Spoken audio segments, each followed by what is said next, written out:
ID, call forwarding, call waiting, and call blocking.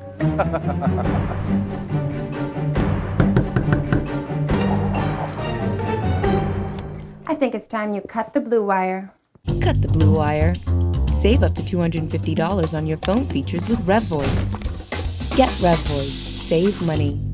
Good evening, Bahamas. Coming up tonight, one man dead after an early morning shooting off Carmichael Road. Remediation set for the New Providence landfill, and a parliamentarian promotes equality for all in the country.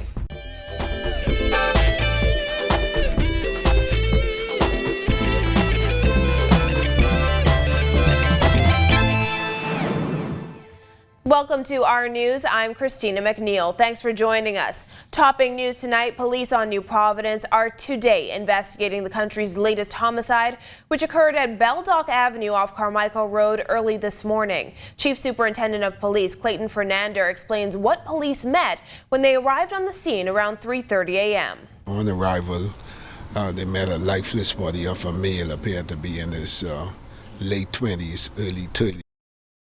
He was seated in the driver's seat of a Honda vehicle with apparent gunshot wound to the body. EMS personnel was dispatched and confirmed that he was dead. Fernandez says a man and a woman were also reported to be in the vehicle at the time of the apparent shooting. They were transferred to the Princess Margaret Hospital for treatment.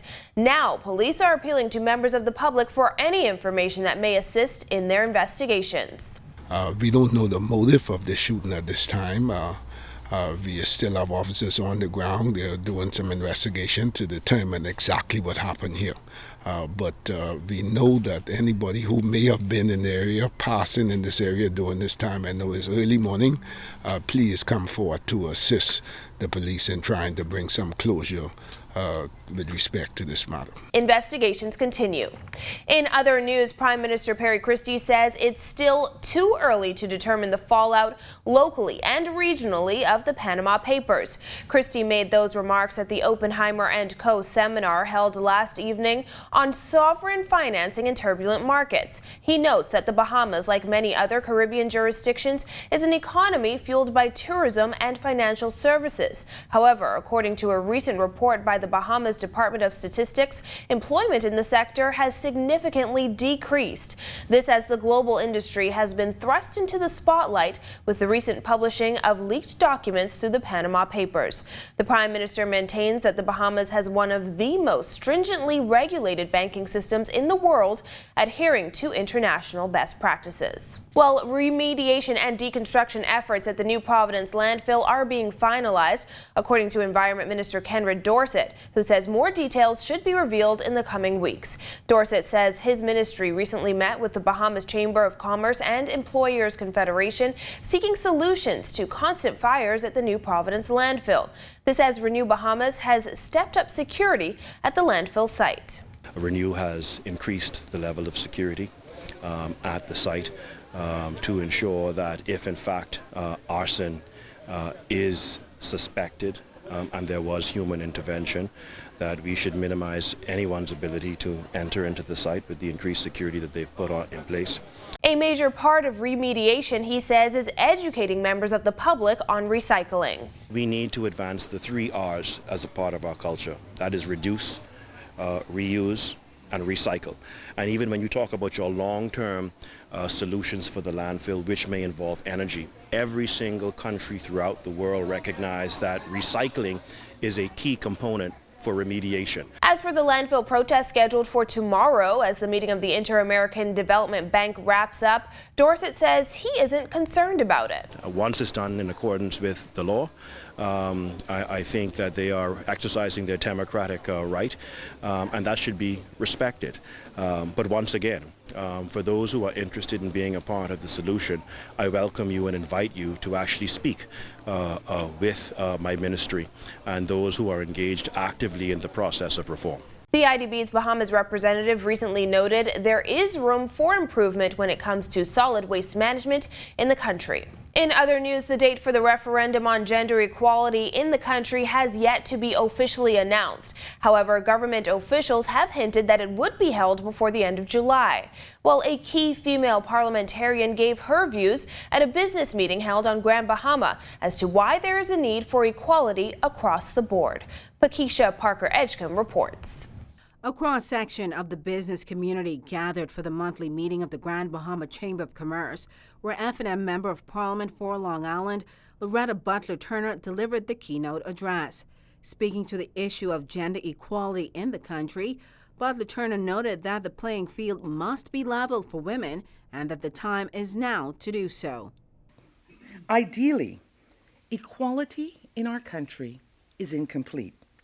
The commonwealth of values and rights enshrined in our Constitution is not fully realized by our citizens. Presenting various cases supporting why the current bills on gender equality should be passed in the Bahamas, Butler Turner added that there are many studies which have proven that with women in leadership roles, societies are better off. Jim Young Kim, president of the World Bank, emphatically states the case for gender equality, and I'm closing. Institutionalized discrimination is bad for people and for societies. Widespread discrimination is also bad for economies. Discrimination against women is a case in point. A World Bank study last year of 143 countries found that 128 countries still have at least one legal difference in how men and women are treated, which constrains women's economic opportunities. While there have been efforts aimed at securing equal rights for women, particularly in the Bahamas over the years, according to Butler Turner, there is still more work to be done. Gender inequality affects children and the future of our Bahamas. By not recognizing that a woman should have a right given equal qualifications and ability to participate in jobs traditionally reserved for men, we are potentially not filling positions with the most competent individual. Making an impassioned appeal for the support of the four bills presently at hand, the former deputy leader of the F&M said that there is no dividing the stance on equality. Either you are for it or you are against it. Reporting for our news in Grand Bahama, I'm Pakisha Parker-Edgecombe. The president of the Grand Bahama Chamber of Commerce, Kevin Seymour, was among those attending Thursday's meeting. I believe that we're overdue in this country for gender equality. I particularly honed in on the part of the presentation where she emphasized the brain drain that is occurring as a result of not having equitable gender laws in place. And as a developing country, it is critical, certainly for us to exploit to the maximum all of our young talents and have a reason for them to return home after they've been educated and have received experience abroad. While the issue of gender equality in the country continues to be debated, there are those who are already convinced that it must happen sooner rather than later. We are the majority in this country, and women absolutely have a role to play. Time is right. We have a more educated set of Bahamian women. The populace generally is more educated. We know our rights, and I think women could now walk into their destiny in the country. It's about time that we move toward gender equality because, as she says, it's a disadvantage not to just women in our society, but our society in general. Every woman really needs to say to themselves, what do you want for you, for your children? Do you want to live in a land where we respect each other and really do believe that God made us all equal? Or do we want to continue to perpetuate the fact that we as women don't have the same rights as men? I believe that it needs to be passed. I believe in that women are just as equal as men and should be paid same. So just to end that, on the presentation itself, I think it was timely. I think it was informative and insightful. I've never had a problem with women being of equal status with men, and I think it's something that should be done. My only concern to a bit is the nationalizing issue, especially when we have persons coming in. I still think there should be some checks on background, whether it's male or female.